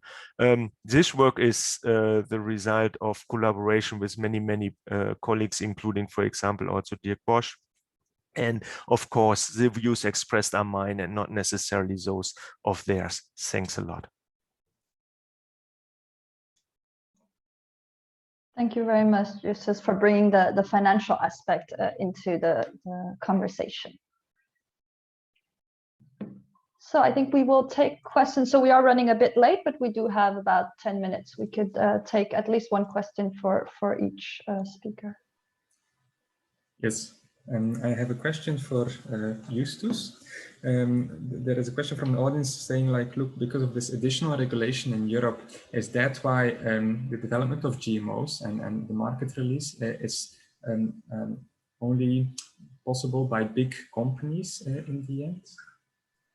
Exactly. So you have one effect of this regulation that the sunk costs are substantially increased, and these are basically fixed costs, and the larger you are as a company, the easier it is to cover this additional fixed cost. So the current regulatory environment discriminates against smaller plant breeding companies. Okay, thank you. There is another question for Steffen Noleppa. So many people stated like, thank you, very useful study, a real impact assessment, at least on plant breeding innovation, induced yield. Two questions related to that. Do you have an estimation on the impact on the economic sustainability of farmers? Another one is related, if you looked also in particular to organic breeding. And so if, for example, the same amount of money would be invested in organic breeding as in conventional, products mainly for conventional farming, would that result in the same amount of yield? Yeah, thank you for these two questions. Let me begin with the second one. In our study, we did not distinguish organic from conventional breeding. For us, it is important that breeding generates innovation. But if I would look at the, or let's say innovation that at the end of the day turns out in terms of yield impact, then I would now assume, and that's a working hypothesis, that we need more money in organic plant breeding than in conventional to create the extra yield that is necessary to achieve a progress rate that is around 1.6%, since the yield level in organic farming in all EU member states is comparable low compared to conventional plant breeding. But we did not separate it in our analysis. We put everything together in one basket. But I would assume that we would need more money, and especially since breeding for organic seeds is also somehow an orphan, not crop in this sense, but yeah, it is well below the efforts that have been done in conventional breeding.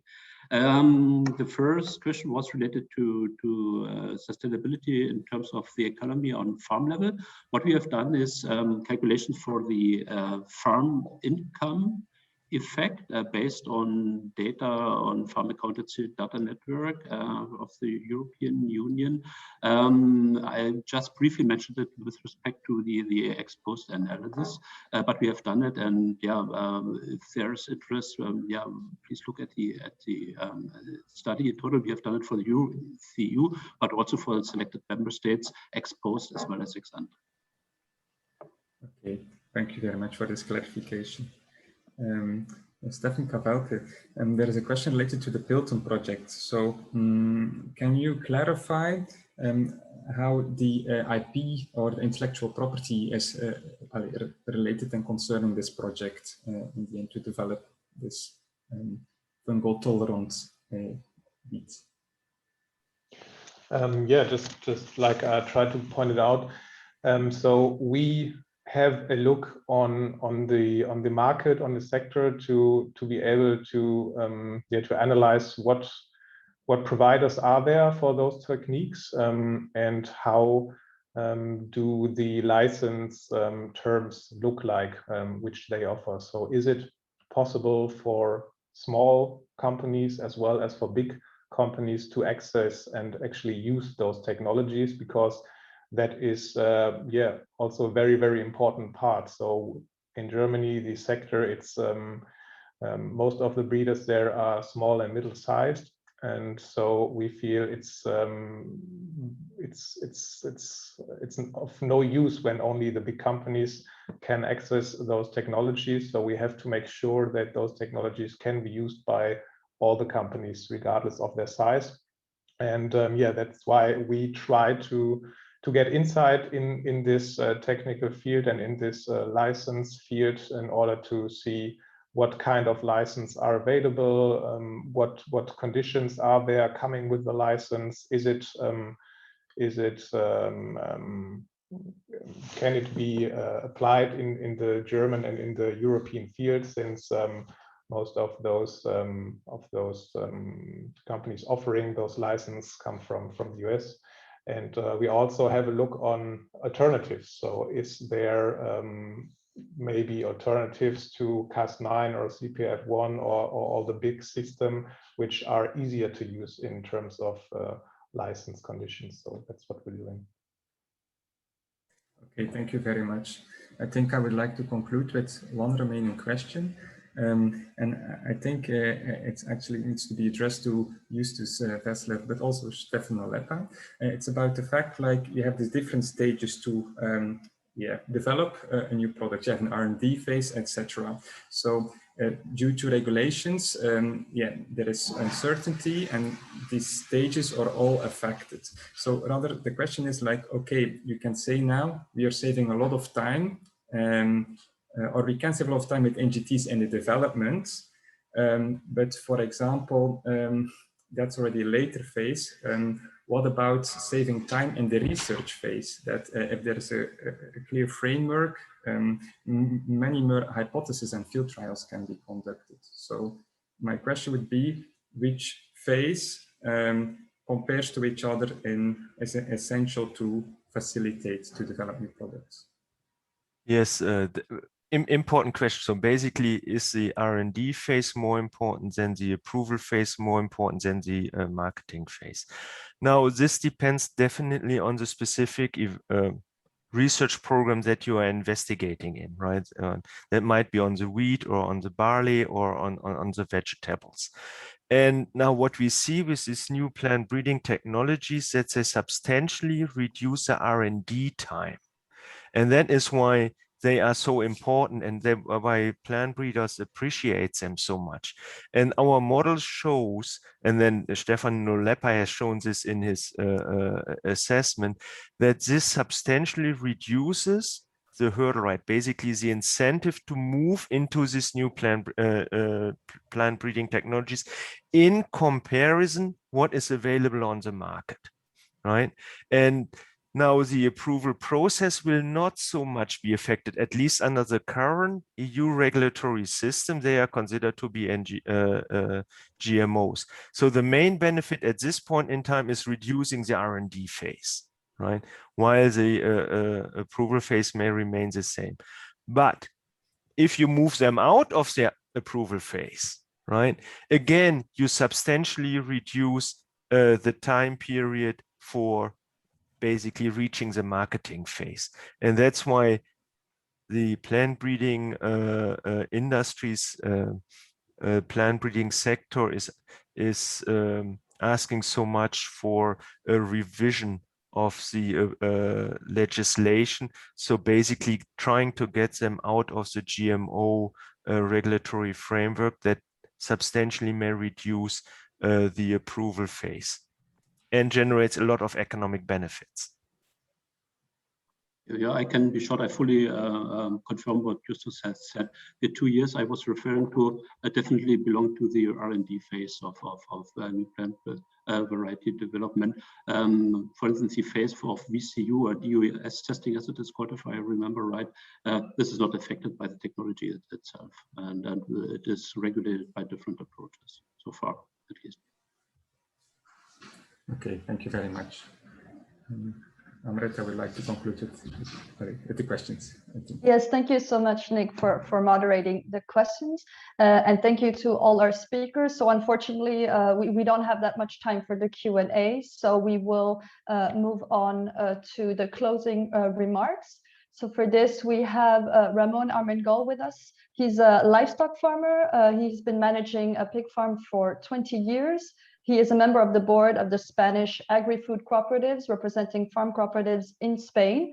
And since the 1st of January of last year, he is the president of COGECA, which represents 22,000 farm cooperatives in the EU. And he will basically provide our concluding remarks, bringing in the point of view of the farmer. So please go ahead, Ramon. Hello, hello everybody. First of all, my apologies for my bad English, but I going to read my speech. Thank you very much. First, I would like to thank the Plans for the Future for the kind invitation to address you all. As president of COGECA, it is an honor to address you today during such an important event, the Green Week. Before concluding and summarizing the main conclusions of the debate, I would like to thank all participants for your interest on plant innovation.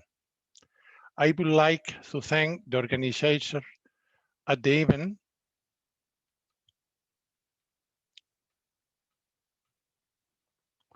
Mrs. Amrit, thank you very much, congratulations, and Nick Bangalove, congratulations, and all the speakers we have heard this morning. Many of our cooperatives have a team of innovation experts that by collaborating with science can push the boundaries of science and develop and offer cutting-edge products and service with added value demanded by our farmers and consumers in terms of quality, health, and environment. It is why our farmer-owned enterprise can at the same time contribute to a sustainable development of our sector. Thanks to our vision, investment, and culture of innovation, our cooperatives are able to actively work with inspiring employees to be entrepreneurial, as well as with entrepreneurs and startups concerning open innovation and value creation. This approach, especially in the field of applied science, constitutes the basis to great performance and brings added value change over time. Today we listen to Mr. Clarbury and the objectives and targets of the Green Deal and how it interlinks with other European Union policies. From the farming perspective, we believe the Green Deal and this strategy will have a considerable impact on the whole agricultural value chain, from breeders and farmers to our food systems and the consumers throughout the European Union. From the farming community perspective, we support the following principles. Setting up a regulatory environment that is friendly to innovation and follow science-based decision-making, very important for me. Accessing a wide range of safe and cutting-edge technology, taking into account European agri-food specificity. Maintaining production potential in the European Union while enabling investment in our natural resource. All farmers and agri-cooperatives should be given the chance to contribute to sustainability. It is unclear for the players of the agricultural value chain, the farming community, academia, and industry exactly how to implement the Green Deal. It has been 1 year since the Green Deal and farm-to-fork strategy were presented. However, there remains too many questions for the farming and agricultural food community about its implementation. Repeat. However, there remains too many questions for the farming and agricultural food community about its implementation. It's very important. A year or intense debate has only increased the number of our concerns. Nevertheless, not only with this strategy have an impact on the environmental quality of our agriculture, but it will also impact of our production capacity, our competitiveness, our imports, and ultimately our consumer price. That's why I would like to congratulate our speaker that provide key input for this debate. Mr. Bosch and Mr. Kawelke showed that plant innovation in the European Union, it is a reality and can contribute to a European Union challenge and increase sustainability. I would like to underline a few feelings shared with Mr. Noleppa and Mr. Wesseler.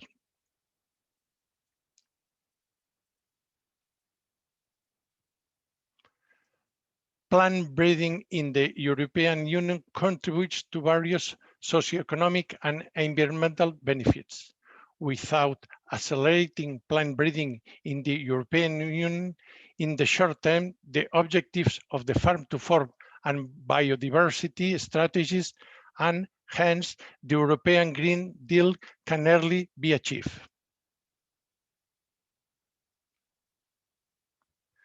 There is a major economic impact of regulation of innovation. It's important to ensure that European Union regulatory framework is up to date to the pace of science, not to race to the occasion. Will have a major impact on our competitiveness, on the environment and the climate change. Timing is crucial. New products and technologies need time to be tested and enter the market. In order to produce and impact the medium term, farmers must have access to test better varieties as soon as possible to be able to mitigate the claims, challenges ahead and become a main driver towards a lower carbon footprint for our way of living. As presented at very beginning, plant beginning innovation can only contribute to developing these new varieties in a timely manner. It is regulatory environment support such techniques. We trust in the European Union, Council, Parliament and Commission to enable us to bring the long-lasting solution so urgently needed for the benefit of the environment, society and the agriculture value chain in Europe. And finally, I thank you on behalf of the European Cooperative for the enormous work you are doing. Wish you a great day. Thank you very much. Thank you very much for your words, Ramon. It's great to get the point of view of the farmers and the farm cooperatives. So I would like to thank once again all our speakers today, as well as all of you that attended our event. As I mentioned, this has been recorded and it will be available on our YouTube channel. We will send you the link in due time, as well as a copy of the slides. So thank you. We wish you a very nice day. Bye. Thank you. Thank you, Amrit. Thank you, Nick. Bye. Bye-bye. Bye.